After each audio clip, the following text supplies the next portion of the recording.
Hello and welcome to Shape the System, where we find and tell the stories that help people to rethink the way the world works. We interview people from all over the world who are helping to change our systems for the better. Shape the System is an independent podcast with support from KPMG High Growth Ventures, who help ambitious founders and their teams scale up for success. More about KPMG High Growth Ventures after the interview. We hope you enjoy this episode. Hello everyone, welcome back to the show. We're going to be talking about water today in all of its forms. The form we imagine it is, the form that it could be, how it is in different parts of the world, and specifically how it is in the developed world. And I think this is a really interesting take because when people think of water and challenges with water, we often think of the developing world and access to water and sanitation. And these are huge issues. We actually issued charity water just a few months ago. But today we're going to be talking about water in the developed world specifically, and we're talking to Raz from FloWater. So before we get into the show, Raz, just tell us a little bit where you are, and also want to know how you came to be working on this problem with FloWater, and then we'll get duck in. Sounds great. Well, physically and literally, I'm in Denver, Colorado, which is home of our headquarters. And where we are as a company is entering our 12th year in journey based upon the fundamental belief and conviction that we have, which is that every human deserves access to clean drinking water that they can trust, and that it's a fundamental human right. And even in the United States today, we don't believe that right exists. And we'll talk more about that later. But where we will be in the next few weeks is that we'll have achieved 1 billion fills of FloWater, predominantly across the United States. I've got a team of around 70 people, many of which are based in Denver, Colorado, but others are spread throughout the United States. And we're working on transforming tap water and bringing taste and trust back to tap water so that people don't have to reach for alternatives, and also based upon our conviction that it's a fundamental human right. Wonderful. And how did you come to be working on this problem? You say you've been around for about 12 years. Well, how did you arrive here to be working on this? Well, I'll tell you from a personal perspective, and there's a longer story to this, so that when we talk about like the world as it is, which is, I understand, the first framework, we'll get more into it, I'm sure. But let me just give a quick snapshot as to what really prompted me. And my own ambition became the result of watching my daughters go to soccer games and not drinking that much water, and then getting rewarded for a good practice, a good game with sugary, carbonated, caffeinated drinks like soda or energy drinks. And then, they got rewarded with other things like snacks and cookies. And on occasion, that's okay. But the problem is that when the occasion becomes the norm and you are really programming habits into kids, they turn into lifelong dependencies, or in some cases even addictions. And if you look at all the myriad of health data that's out there today in terms of what happens to people over periods of decades and how destructive sugar alone is, that was kind of a prompting for me. And so when I say it was a prompting, it just caused me to start to look into why are 70% of kids chronically dehydrated, and actually 70% of Americans and people worldwide are actually dehydrated. And it started to cause me to look more into, well, why are my kids reaching for things like soda or energy drinks and not reaching for tap water? And one of the revelations that I had is that in his revelation, not through just some personal epiphany, it was through just looking at the data and seeing consumer behavior and identifying what the research said. And 80% of Americans don't like or don't trust their tap water. And so as a result, they don't generally like to drink it. And that has created this prolific consumption of both bottled water as well as other sugary, carbonated, caffeinated drinks that are wrapped in plastic. And so that really became the impetus to me to understand more about systemic water issues, the contaminants that are in water. We'll talk a little bit more, I'm sure, about how the world is today and why it is that way. But that was really the genesis for me to decide to leave a career in tech. I'd spent the prior decade running tech companies or high growth, early stage companies. And I really went from wanting to be a career tech entrepreneur in Silicon Valley to really getting wired around a mission of bringing clean drinking water wherever consumers work, rest, and play, and to focus on water equality, and also to put a dent into this problem called single-use plastics, which are the new environmental cigarette. Yeah, that's a lot going on in there. And was that arc of the story kind of happened over a few years, or it was just this one moment where you're like, I've got to do? It was a spark of a moment that kind of spiderwebbed into an understanding of the market in a very periphery way, but understanding a huge problem for which there was no immediate or planned solution. Right. And in fact, many companies are profiting off of that problem. And so that evolved over a period of weeks and months for me. And that's what got me all in on this mission. And here we are today. We've got 10,000 plus customers just in the United States alone. Big hotels, schools, gyms, corporations, all the brands that you would know by name. We're part of a worldwide network. So we're a division of FloWater, which is a water development business and one of the fastest growing world leading water companies based in Stockholm, Sweden. They started the same year that FloWater started in 2013. And so I'm now part of a worldwide team of a couple hundred people, but we're fully fixated on the FloWater team and solving this problem in the United States. Wonderful. Awesome. So let's get into the status, and we can focus just on the US. And I believe that this is the case. Like, I'm in the Blue Mountains in Sydney, and literally in the last 2 months, even though I'm in a UNESCO World Heritage listed part of the world, like the Blue Mountains, but there is actually talk now that there are forever chemicals in some of the water catchment areas in this part of the world, which is actually being used to supply people's drinking water. So this problem, I think, is endemic more broadly than just the US. But help me understand the US context. You threw some stats out around 56 and 70%. What does it look like today with regards to the publicly available water infrastructure, and what's wrong with that infrastructure?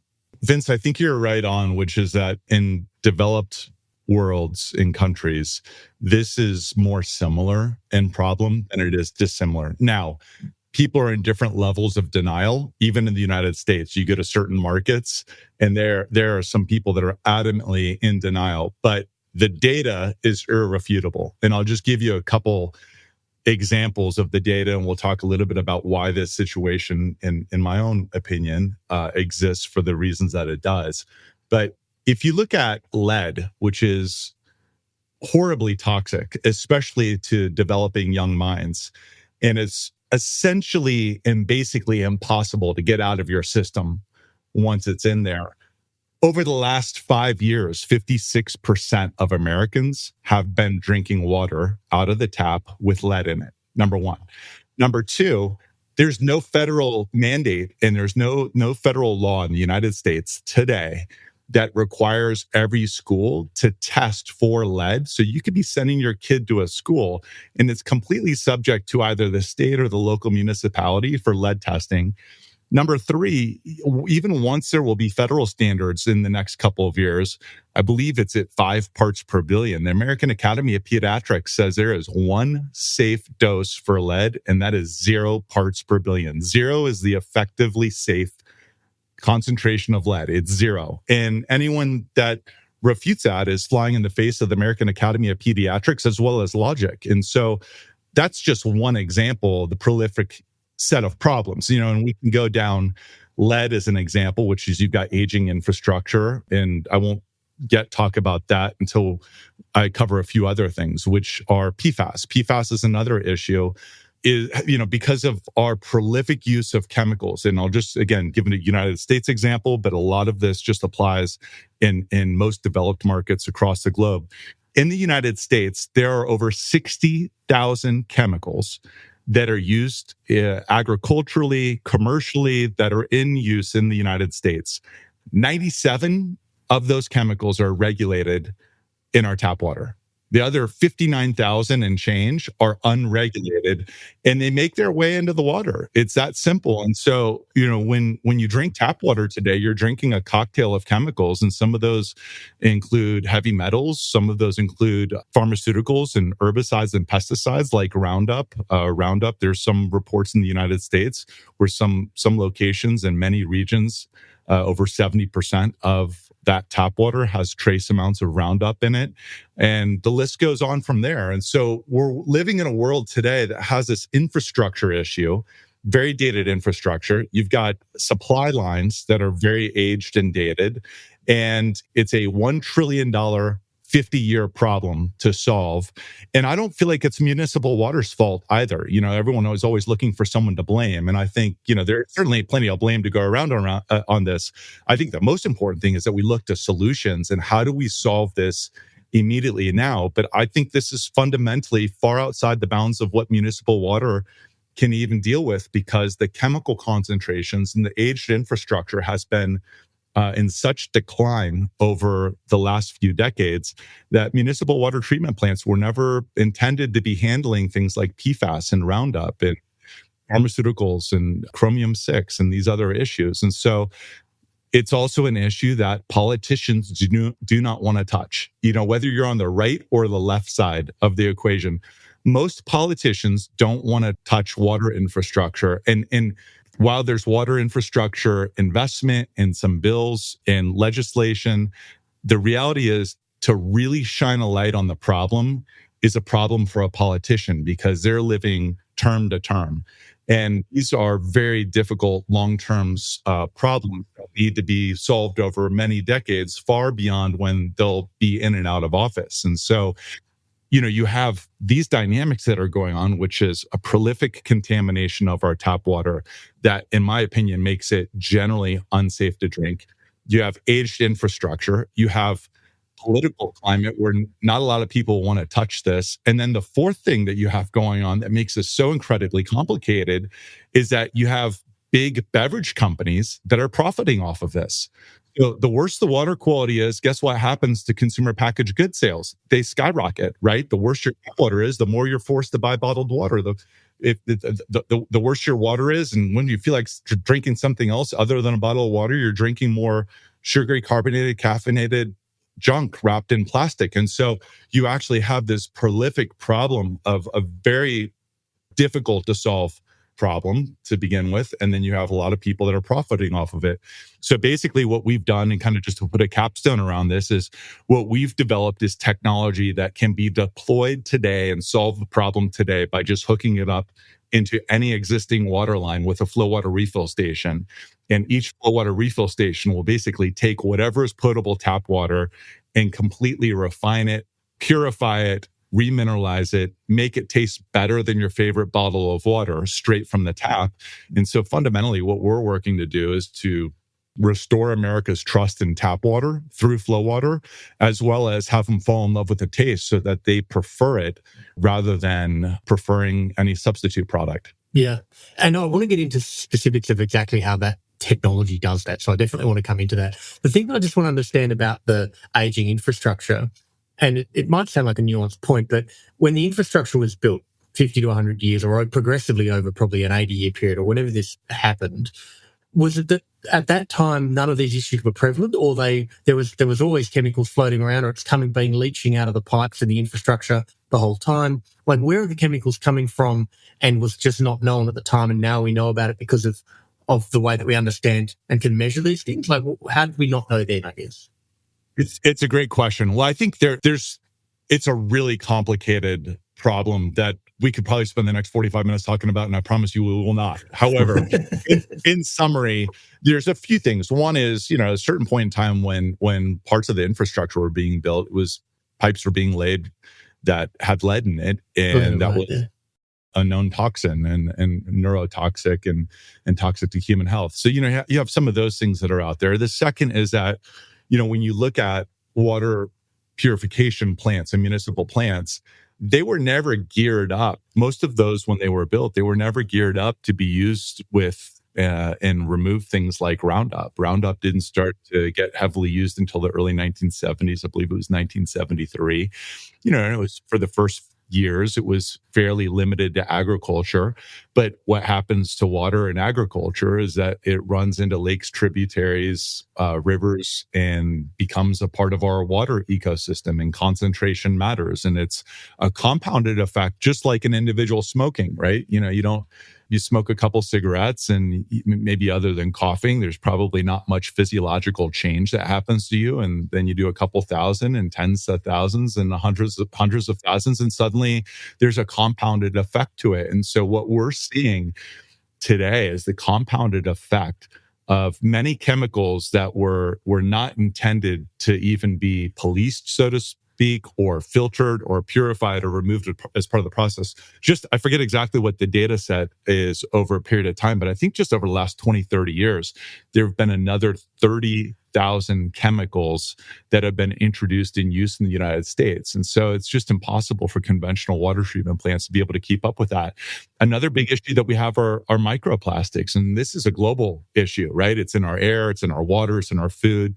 The average American, and my expectation would be the average citizen across the world, is eating or drinking one credit card's worth of plastic every single week. And so the headline on that is that even if you're not drinking bottled water, you are literally drinking bottled water in the form of all these microplastics. Right. And that's just the microplastics. Microplastics are any plastic that are 1 micron in size or greater. Nanoplastic is anything less than 1 micron. And so it's almost becoming liquefied plastic that we're consuming. And the data on plastics in people is not good. I mean, people have higher fatality rates, myocardial infarction, stroke, when those microplastics are found in arterial walls. They're finding anywhere between 90 and some data sets, 100% of placentas is crossing the blood-brain barrier.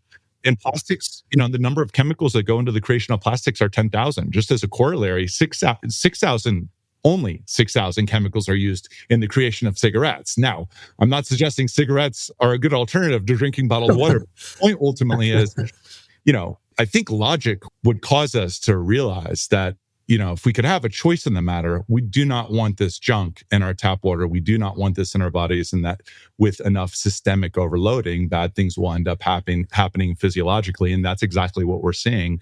And that's the problem that needs to be solved for. So some of these things were just not problems or nearly as prolific as they once were. Mm-hmm. And then there's certain things that you have to put in tap water just to make it safe as a delivery agent, right? So you put chlorine in tap water at the municipal plant. And so you need it to be able to go from point A to point B, but that doesn't mean at point B, suddenly you want that chlorine in your water when you're drinking it. And chlorine is a disinfectant. It disrupts your microflora in your stomach. And so that type of stuff really should be removed before you start drinking it. So it's actually a really complicated spider web of problems, but those are just a few very specific instances of kind of problems and why they have just propagated over the last few years. Yeah, totally get it. And we're almost at the solution, because the detail of how you go from a general water supply that's had some filtration done on it, but clearly not enough for it to be both enjoyable and not bad for your health. I'm just, the thing that's curious, and I think the answer might be everyone, full stop, but I want to ask the question anyway, is who's most impacted by this in terms of the people? Is it just a broad population thing, or are there specific parts of the population that are most affected by this because of where they live or their demography or? Gosh, that's such a great question. And, in almost 12 years of doing this, I think I've only had one other person that's asked me that question. And it's a terrific basis for what we do and what we're trying to solve for. I would tell you there's 2 data points around that. And there's 2 areas of the business as a result that I'm really, really passionate about. Of course, the whole entire business, but there's 2 subsets of it. One is, I would just say kids, students and kids, right? And so that is not necessarily tied to geography, but the lack of having trust and taste and great taste in tap water has a huge impact on what kids eat, what they drink, how they behave ultimately, how they learn, their level of fitness. There's all sorts of data that's tied to dehydration and ADHD. And all of these are agonists for a set of cascading behaviors or tipping points. And so I feel like kids really get negatively affected. But that was more of a demographic set of kind of a population as opposed to a geography. The other part of the answer to that is, if you look at income levels, the lower your income and the more kind of disadvantaged you are, the chances of your water being dirtier are incredibly high. So that's another real disproportionate kind of disequity or inequity that exists as it relates to water, which is to some degree, the poorer you are and the more disadvantaged you are, the dirtier your water and the more you might be inclined to reach for a packaged bottle of something. And if you look at what ends up happening, here's like the double whammy of this is that a lot of big beverage companies target those markets because those consumer or American population is a more profitable customer over the life of the business. And so you really have multiple forces working against them. But I would just say for those reasons, those two populations, people that are already disadvantaged, communities that are disadvantaged, as well as students are two of the biggest that are impacted by this. But it's everybody ultimately. Yeah. And just before we jump into the technology, so it's like Coca-Cola get super excited, or insert brand name here. I'm not picking on Coca-Cola, but well, you can. For legal reasons. As one of many examples we could probably choose at this point. Like anytime they see a Flint incident, they're like, oh, thank God. Here go the sales. All right. So help me understand the technology, because you beautifully simplified it to there's a piece of hardware, there's a bit of kit that basically gets attached to the tap line at the point of the distribution of the water, the school, the cafe, the organization. Help me understand a bit about what's going on inside that bit of kit. So when we looked at the problem in the early days, back in 2013, I mean, one of the truisms is in most of the developed world, we do not have a problem called if I could only find a faucet. Like that's actually not the problem. The problem is people don't like what's coming out of the faucet. So then you dissect out, why don't they like what's coming out of the faucet? Well, there's two fundamental reasons why people don't like tap water or they don't trust tap water. One is specifically that trust. And that could be like if there's chemicals in there, or they've heard something, or there's pollutants, or they don't like chlorine in their water, or whatever the case may be. There's a plethora of problems with tap water that might cause a disruption in trust. And the other is taste, right? Which is if you want someone to do something, ultimately, they have to want to do it. It's very difficult to get consumer behavior to do something just because it's better for them, or it's better for the environment, or whatever the driver is. It also has to be great for them. And so what we did is we basically took technology and invested heavily in the first couple of years of developing a proprietary form of purification and filtration that does fundamentally one of three things. There are 7 stages to this purification system, but I'll break it down into 3 simple, distinct parts. The first set of filters and purification components are just extracting contaminants and junk from tap water: pharmaceuticals, herbicides, pesticides, chlorine, chromium-6, PFAS, nanoplastics.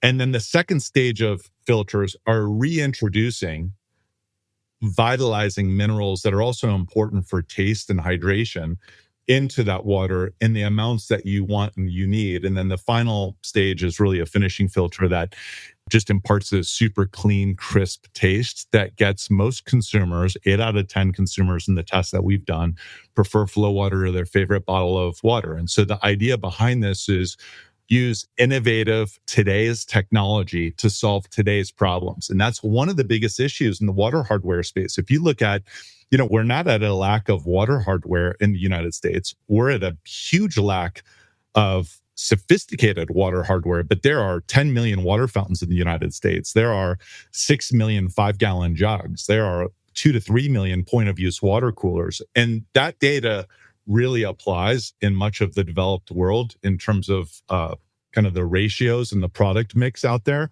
The problem is that most of those, or many of those, do very little to address taste or trust in tap water. And as a result, we've had this huge prolific use and increase in single-use beverages wrapped in plastic. And so what we realized we had to do was create technology and deploy technology that solved today's problems also today, and do that in a way that bridled consumer taste and trust and preference, and then ultimately wrap a brand around it. I just watched this, just happened to be in my Instagram feed today, where Steve Jobs was summarizing the essence of a brand. And it was so eloquent because it was so simple. And he summarized it as the fundamental premise behind any brand ends up being trust. That's really what makes a brand. And so that's part of what we've tried to establish over the last 10 plus years and will continue to establish over the next 5 to 10 years is building back into tap water the world's most trusted, most favored water straight from the tap, dispensed through a hardware device. And so it's a sophisticated piece of equipment that does it. But in a school, for example, it's really not any more expensive to install a FloWater refill station versus a conventional hydration station. And in some cases, it's significantly less. And so for less than $5 a day, somebody can have a transformational experience with water where when we deploy a FloWater unit, we'll see a 100 to 500% increase in daily hydration, which might sound like a radical amount. And it is, but it's really the basis of where we're starting is people hydrating so little that if you get something in front of them that they love, they will do more of it. And then we'll see a reduction in soda and coffee consumption. That's been about it before. So it's powerful technology, but then it's also wrapped into a product that has real sophistication, elegance, and to some degree a cool factor because people like doing things that are brands that represent them. And, it's no different than any other CPG product. Yeah. Hey, I have two questions about the technology itself and to the extent that you're happy to talk about it. The first part was relating to, I guess, step one in that process in the 3 ways that you broke it down. Is it a physical process that's doing this filtration or is it a chemical process or a combination or is it using some electricity? Like what's happening? That's a great question. So these plug into outlets, 110 in the US, 220 up in most of the world. And then that system boots up and there are several filters at the first set of the purification system and then a reverse osmosis membrane, which we've deployed our version of reverse osmosis, which we call advanced osmosis, which processes water up to 5 times faster and up to 5 times more efficiently than conventional RO systems. So that's the first stage of filters and membranes. And then the next stage are comprised of both filters that reintroduce utilizing minerals back into the water, trace minerals, sodium, calcium, magnesium, potassium, as well as 12 trace minerals. And there is a mechanical component of this as well, which is activated oxygen. And so we use ozone as a disinfectant. It's a very powerful antibacterial, antiviral product. And so it fires every 6 hours throughout the life of a refill station. That's just adding another layer of disinfectant into the tanks, both the chill tank as well as the holding tank. So that's what's happening kind of within the system. Yeah. And my second question related to the reintroduction is that you've gone up to some mountain stream in the top of Switzerland and says, here's what's in the water. That's what we need to recreate. Or how have you arrived that this is what needed to be introduced for it to be right and for it to taste good? Well, we didn't do the Switzerland thing. That would be a very romantic story had we done that, though I don't know that it would have been the most accurate story. But, to some degree, brand, preference and source is a big part of consumer behavior. And so, people drink Fiji because for some reason I think it's from Fiji. they think it's from Fiji and they like taking water from Fijians and having plastic and shipped halfway around the globe. So some people just really like that. And, it's kind of an amazing brand that has created a brand of doing something that's so nonsensical, but people have a preference for it. And, Fiji has a silica-like taste to it. It has like a very soft feel to it. And so, this is what consumers do. If you can't deliver something superior to consumers, then they're not going to change behavior. And so what we've really done is not fixated on how do we build technology that, has all of the science behind it, but none of the swagger. I mean, part of this is having both science and some of the swagger behind, brand preference to change behavior. And so, just going back to your question, we really just did recon we did competitive benchmarking on dozens of different bottles of water that were out there in the market. Why did people like them? Why didn't they like them? What was the taste profile? And then we did the same thing in the water hardware industry. We looked at a plethora of 5-gallon jugs, water coolers, water fountains. Why didn't people use those? Why didn't they like water fountains? What of the water fountains that actually marginally filtered tap water? What did it extract and what did it leave in there? And there's a little bit that it extracts and there's a lot that gets left in that tap water when it goes through a water fountain. So there was a regimented process that we used to come up with some fundamentals around what we believe the product needed to do. And we use third-party partners for that as well. Our manufacturer, for example, is in Korea, about an hour, north of an hour outside of Seoul. And what Korea is to water is very much what Silicon Valley was to tech. And so there's a lot of innovation that occurred in Korea. And so we used a development partner in Korea. We used our own kind of recon and research. And then we used an industrial design firm in California that helped design the packaging and the product itself and some of the essence of the product. And then the last thing is we just talked to a lot of consumers. We did a lot of taste testing early on. And our goal and our ambition behind launching this product was, let's create something that people prefer to bottled water, because then they will switch. Then they will shift their behavior. And one of the big problems, if I could just take a quick tangent, I think one of the big problems it's really been a trap that the environmental world has fallen into. And I didn't come into this in an environmentalist. I became one as a result of this process. And so I came in with more of a business lens and a passion around this for the reasons that I mentioned at the beginning of the podcast. But I've become a real advocate for environmental change. But one of the big lies that environmentalists believed and kind of bought into was this idea that recycling exists, and that dates back to big oil. And big oil really created this whole contraption around recycling, because they knew that people wouldn't do it, but that they knew there was going to be backlash against plastics. And so that they started this decades ago.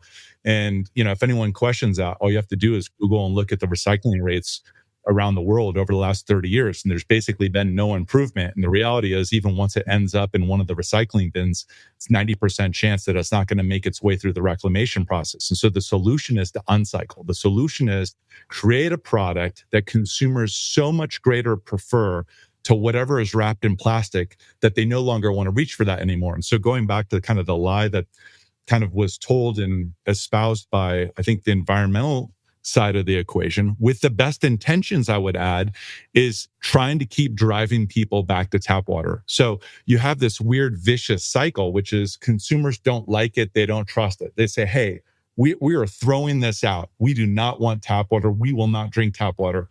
And then you've got, people all very well intentioned, all very well meaning, all with great motive, to try to drive people back to the tap, telling them that it's safe and that it's bad for the environment for them to be drinking out of single-use plastics, and that recycling works. And again, very well intentioned, but also factually untrue in most cases.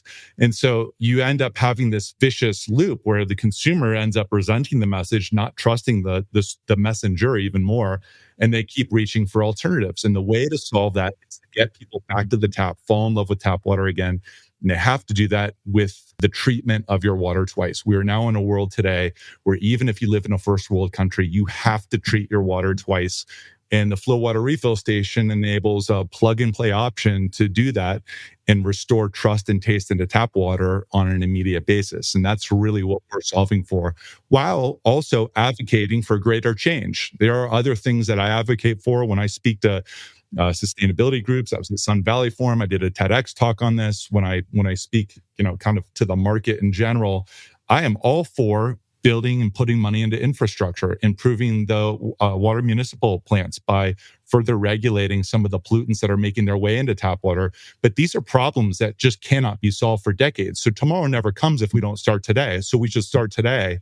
But those problems are going to get solved over a long period of time. So we do need to start. The flip side is we also need an immediate solution, and that's why FloWater exists. Yeah, I totally understand. And like with the I guess the scope of how large this is in terms of it's a population level challenge and problem. And as a company, you've chosen to start predominantly in kind of what I would call public places. And so it might be a private school, obviously, but they're places where people congregate and come together. Help me understand how that's like played out. Like why start there?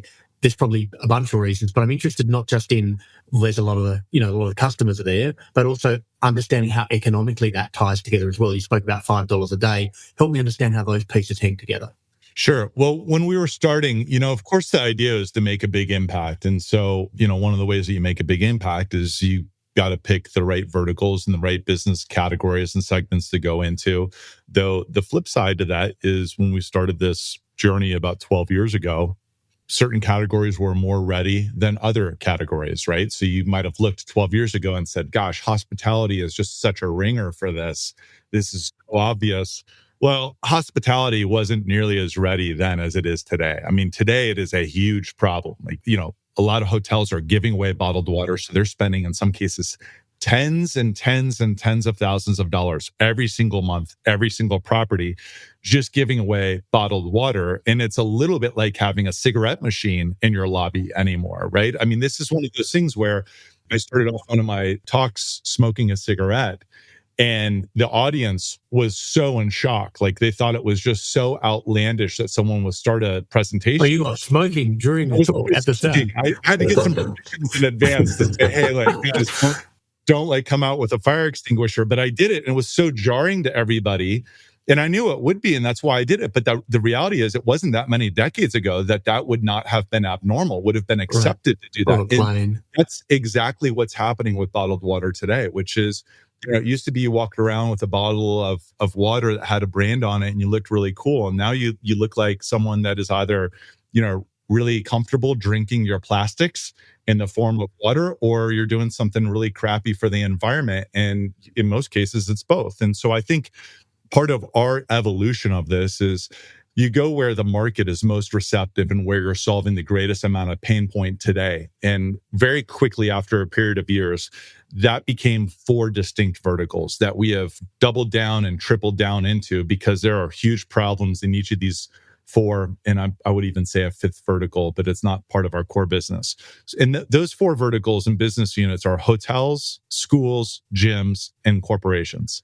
Now, when I say corporations, we're really generally targeting companies that have 200, 300, 500 employees up to tens of thousands. And so, we've got companies and partners like Oakland Unified School District, Albuquerque Unified School District, Cherry Creek School District, Newport News School District. These are district-wide deployments of dozens, and in some cases, hundreds of FloWater units that are there to convey and deliver on trust of tap water to students, but then also hotels, Hyatt, Hilton, Marriott, et cetera, all across the United States. Those are all really big markets and big verticals for us. And part of that was they weren't necessarily the easiest to penetrate, but part of where we're going to win is by building a brand with adjacency. And what I mean by that is we're not going to go spend $200 million, $100 million, $50 million on advertising and marketing. We really have to let the consumers and our customers be the voices of enthusiasm and change based on their passion and trust in FloWater. And so part of that is putting it in the right locations where you can create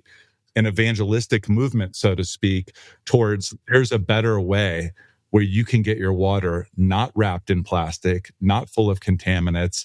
That's something that you can not only feel great about, but you're going to like better than your favorite brand of bottled water. And so that's why we've really focused on those 4 verticals. The 5th one that I mentioned is a bit of an adjacent business for us, are events. And so you look at events and you have to drink water at events, and we'll do a bunch with music festivals and sports events primarily. I mean, we could do much more than that, but our focus really is on the core principles of our business, and to supplement that by doing some of these sporting events and music festival events as well. Yeah, understood. I mean, in some respects, it's kind of an Intel Inside kind of strategy where, people are going to get exposure to the brand and be like, wow, this water was great. What is that? Where is that from? And so presuming the unit that gets delivered is structured like physically in a way where someone is encountering the unit to get water and they're encountering the brand at the same time. Like, what other visibility do they have? Is this just a FloWater logo, or is there something that allows them to engage more heavily? Yeah, that's a great question, and that's a really astute observation too, which is if you look at most of the hardware in the market today, in water, but then a lot of just corollary hardware, most of it's unbranded, most of it's really generic. I'll give you an example, and this is one that I've spent a lot of time studying. Dyson did the most epic takedown of a generic piece of hardware in the hand dryer category, right? So you remember, I don't know what they had across the pond decades ago, but in the US, we used to have these world hand dryers. It had this like big tube and it had this big, and it was really loud. Yeah. And so Dyson came in and they said, we're going to create a premium experience around a product that does so much better, that's more sanitary, and it's got panache to it, and it's an amenity. And it took something that is so generic and made a great brand around it. And that is an example of, how Dyson built a great brand around very conventional products that had been commoditized over many, many years, is similar to a playbook that we're pulling out as it relates to water. And so when I look at water hardware in the United States, most of it's super generic. I've talked to, and I am still to this day, almost 12 years later, since the beginning of this journey, still to this day, able to say that anytime I've asked any customer what kind of water cooler that they have, they do not know the answer. They say the almost exact same thing time in, time out. Someday someone's going to ruin this for me, and I'm going to have to say, well, only one person.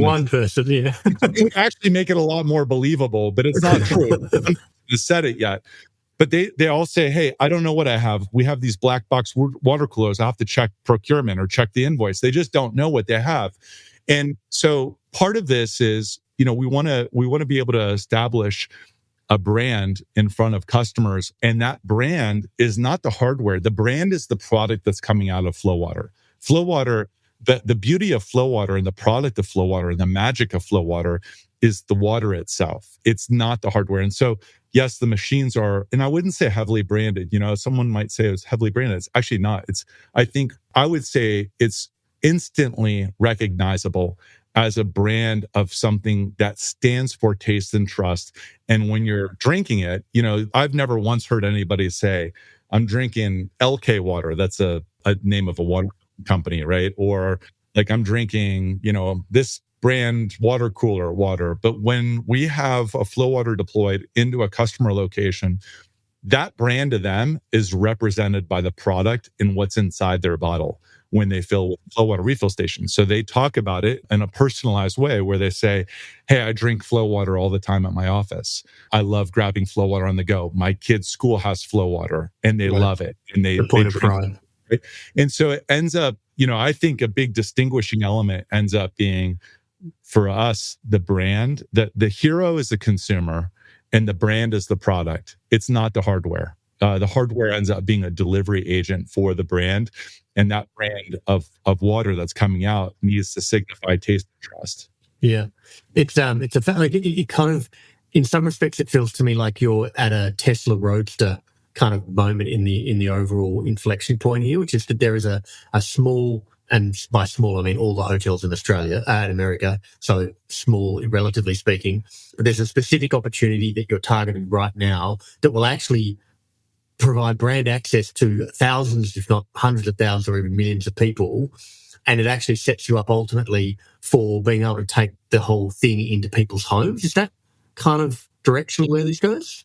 I think that's a really good metaphor. And so like I think about, and I don't know how Tesla evolved in Australia and kind of what that ramp was like, but I do know just from my own personal travels, and I haven't been to Australia in about 12 years, 15 years or so. But I've traveled to Europe extensively, to Asia extensively. And, there's a mass pull of Tesla everywhere. And it started somewhere, and it started with a certain contingent. And then there becomes a network effect at a certain point, and there becomes economy of scale, and there becomes access, and there becomes a shift in what consumers and buyers are willing to stand for. And so I do feel like we're at that apex. At no time over the last 12 years has there been more data around some of the destructive contaminants that are in tap water than exist today, number one.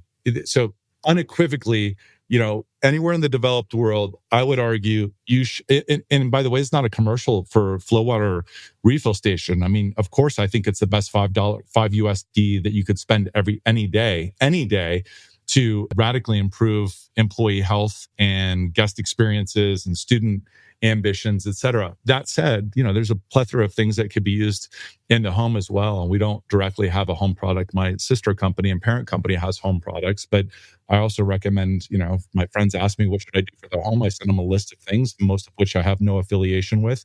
My advocacy is that we now live in a world today where you have to trust your water twice. And we're starting to see this apex, not only because of the data around tap water, but we're also seeing data around single-use plastics and how destructive these plastics are, not only to the environment, but also ourselves, our kids, our parents, if you're an elderly person and you have your arterial lines that are permeated with plastic, and this is a New England Journal of Medicine study that came out, maybe 6-8 months ago, you have a 4-fold increase in stroke, death, and myocardial infarction as a result of having microplastics or some form of nanoplastics that are lining your arterial walls. It is a massive issue. So that's the second thing. In the last year and a half, there's more data that's come out about the prevalence of that and how destructive it is and how much it needs to be stopped than the prior 10 years. And so I think those two things, coupled with really vapid enthusiasm for FloWater, the brand, the outcome.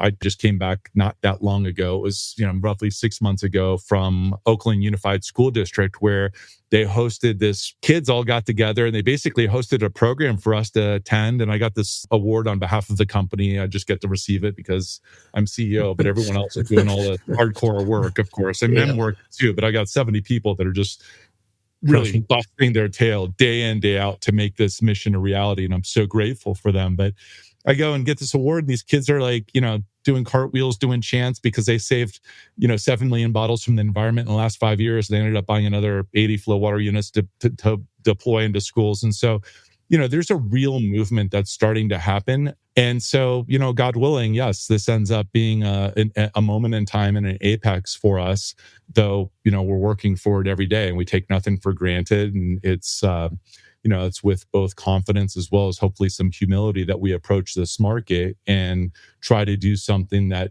ultimately what I want to do is I for the team, I want them to be able to do good while doing well. I mean, this is really an opportunity where they can do both. And so I feel definitely. Like at time.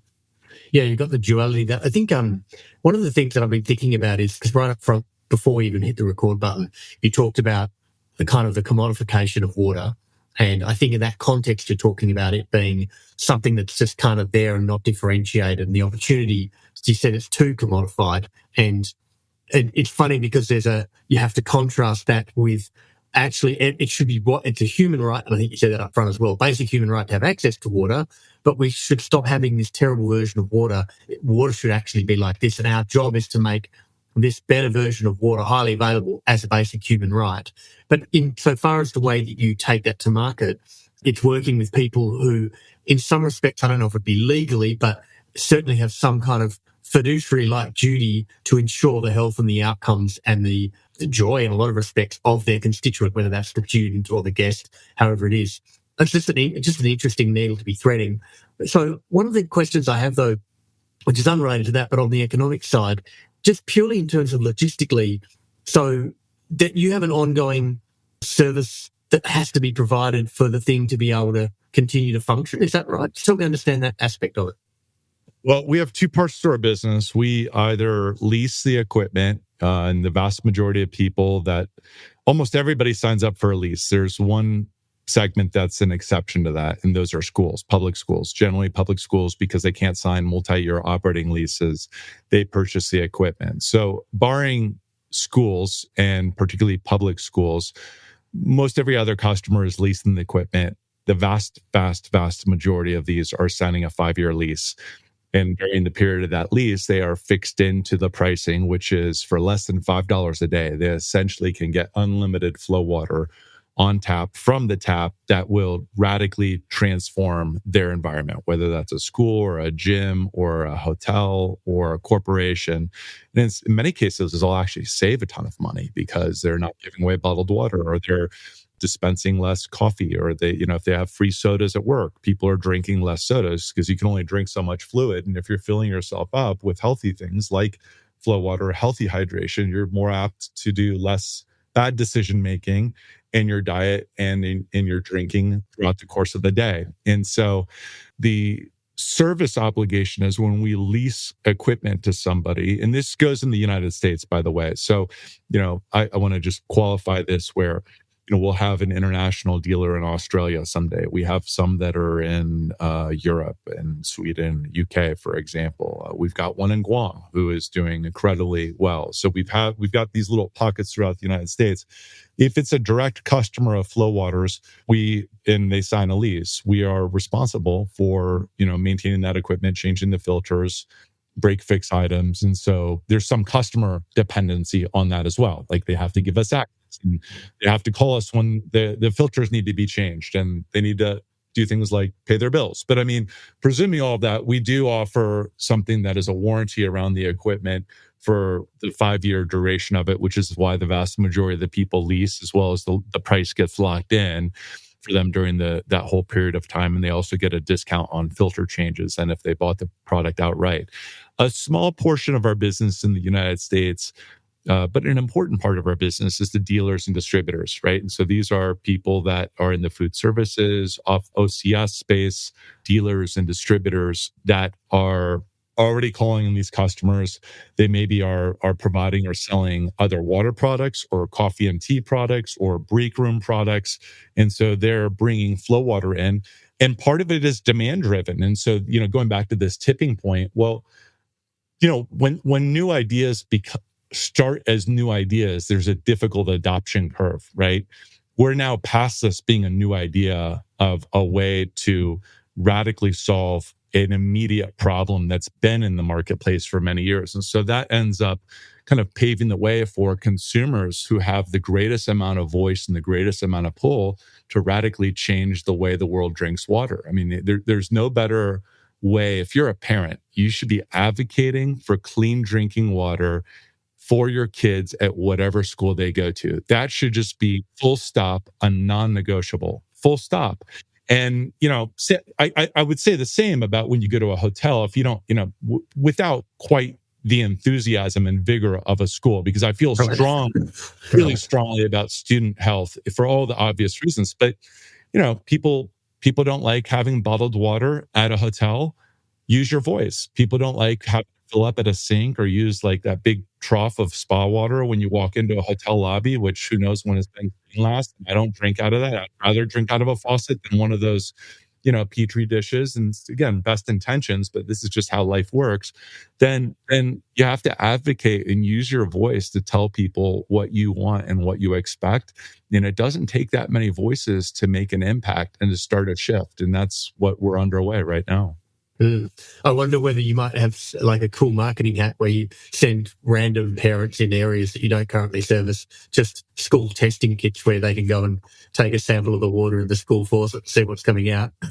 That's an interesting idea. We've never thought about that, but that's an interesting idea because there's some really upset parents that are out there. I mean, there's people that just, if you look at some of the Facebook groups and some of the Reddit forums, I mean, and they should be. I mean, this is a good thing. I know I think school administrators have very different, teachers and faculty, of course, they have a very, very difficult job now because, every voice, they feel like they have to respond, or they feel a lot of pressure, I think, to respond to every voice. But I think the one thing that everyone can agree on, and I know school administrators, I know faculty, I know teachers, and I know kids, and I know parents, and the community agree on is clean drinking water.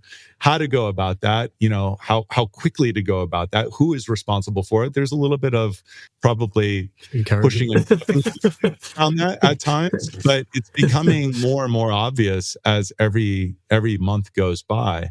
But yeah, that is an interesting idea about harnessing the power of parents to drive change. Yeah, they can be. You only need one loud parent. I also imagine you've got a situation where you could have an A/B test where you set up one FloWater and leave one of the other ones and just show the school what the results are and say, sure, you don't want to get rid of the rest of them. So that might be another way to... We do that. That we do. So a big part of our business model in most markets, we'll do free demos and we'll drop it in. So the premise behind our business is we need people to try the product. And if they try the product, we'll see about 90% of the customers that try the product. They don't have to sign anything. The only thing that they have to sign is a piece of paper saying, yes, you FloWater is here, and I am holding on to this piece of equipment. They don't have to sign any contract. They don't have to make any commitment. This is not like opting in for a subscription on your Apple or your Android phone where like you get the app for a week. Can't work out how to get rid of it. Yeah, this is the exact opposite of that. And so we'll see a 90% conversion ratio after, and that's a life to date number. I mean, I used to track that number every week, like, hey, how many units did we put out this week? And are they actually converting? I haven't asked anybody what that number is for months because now after 11 years of doing this, that number is so consistent. So, one of the headlines is, and this is what makes gives us some wind at the back. But one of the headlines is that when someone tries a FloWater refill station, whether it's a hotel, school, gym, corporation, retail, whatever it is, they end up falling in love based upon the performance and the impact of the performance, and they end up leasing it. And once they're under lease, we see about 80% or north of 80% actually continue at the 5-year mark. Once their contract is up, they go to another 5-year period. So people love the product. They try it, and they've got it. They stick, and they stick forever for the most part. And so this is what happens if we can take something simple and redefine it and make it so much substantially better. You know, the only people that really don't like this are big beverage companies that have profited off of selling liquids in plastic, shipping it all over, and charging consumers, 1,000 times markup to sell a bottle of water or soda or an energy drink or whatever that is. Those are the only people that don't like this model. Everyone else should love it because it's really redefining and transforming tap water and building a new infrastructure without having to wait tens of years to build that infrastructure. Yeah, I was kind of, one of my last couple of questions, one of them was going to be whether these companies are actively making it hard for you to get to market, or whether it's just passively, like they're obviously not going to buy one at Coca-Cola headquarters in Atlanta. So is there a dissonance there? Is there a bit of kind of defensiveness, or are they trying to combat it in other ways? And I've got one other question after that. I can't talk to how they view us in their strategy. And here's my conviction. Let me say this, and it's a little bit of a tangent from the question that you asked, but these companies that I think have done such destructive things to the environment or to human health could also be the most positive, powerful catalyst for change. They could. And I believe some of them will. And by the way, I vilify the product, but never the people, because I have good friends that work at Coke, Pepsi, Nestle, and I've met some really high quality people that I think are just severely misguided and are putting their efforts in the wrong places for a paycheck. But these companies could do something that's a great force for good. And I believe that some of them will. And ultimately, that's our ambition. I mean, of course, we want to have a successful company. Of course, we want to grow and continue to be the market leader in this transformation. I mean, of course, we see ourselves as kind of building out an Apple-like product in a PC world and spearheading that, but there's going to be headwinds along the way. And before some of these companies see the light of day or see kind of a new way of seeing the world, they're going to double down into the areas that they're fixated in. But I think they're so entrenched. One of the things that surprises me in many ways is that they're so entrenched into this business model that I think they're just focused on continuing to profit off this business model as long as they can. And then there will be a market shift. There was a time CVS was no one remembers this. I always ask people, and I'll skip asking you this question because I've asked 1,000 times and most people know the answer, but they never know the answer to the second one. So I'll just tell you the headline on it, which is, at least in the US, CVS was the very first company that stopped selling cigarettes, national drug chain. I mean, it's kind of insane when you think about a drugstore selling cigarettes. It's just the absolute audacity. And they stopped. So everybody remembers who was first to stop. Nobody remembers the second drugstore that stopped doing that. So we're starting to see people that no longer want to be left behind. I mean, we're now, scaling into over the next couple of years, we'll be scaling into tens and tens of thousands of hotels, schools, gyms, corporations that have now kind of seen a new way of doing things and want to use today's technology to solve today's problems so that they have it ultimately solved tomorrow. But I do believe some of these, big beverage companies could be a part of it. And we're really just heads down, focusing on constantly and consistently applying what we believe to be the best solution to one of the most pressing problems in the United States today, which is access to clean drinking water. Yeah. And probably it was my last question, but I actually have one other little bonus question as well. But my last main question is, like, what's kind of the biggest challenge or roadblock or just thing that's constraining your ability to 10x or 100x from here? Is it a capital problem? Is it a distribution problem? I mean, it's just all of those problems. Like, how do you 100x this from where you are today? Well, that's a great question. And having run a couple tech companies, one of the beauties of tech companies, it's hard to get them sticky. But once they're sticky, scaling is, you just go super hyperbolic to like the tune of tens of thousands, right? And so hardware is very, very difficult to scale. And so we've spent the last 10 plus years building and perfecting the product. We're working on our 5th generation FloWater refill station today. We've got infrastructure across the entire United States. So now we can go and deploy. You tell us you want a FloWater refill station in the middle of Alabama. We can do that. I mean, obviously, density makes this business a lot more navigable for us. So not that we would dissuade someone from the middle of Alabama asking for a FloWater refill station. We've got them in the middle of Alabama. We're really looking in concentrations of cities and verticals where we can have the greatest amount of impact and also provide the best level of service and support. And so for us, I think that the two biggest challenges are, one, we're a small company. I mean, we're a company of 70 people, so we're small in a sea of some of these big competitors. But, so was Apple at one point in time. So was Tesla at one point in time. So was Warby Parker.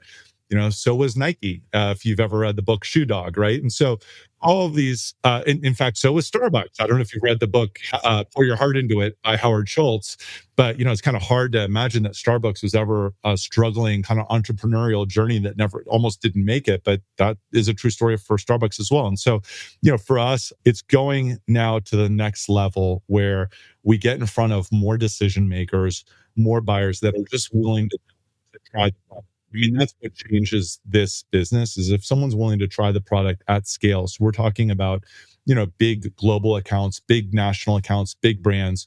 We have about 7 different national brands just in the fitness world alone that deploy FloWater in every one of their gyms and studios anytime it opens across the United States.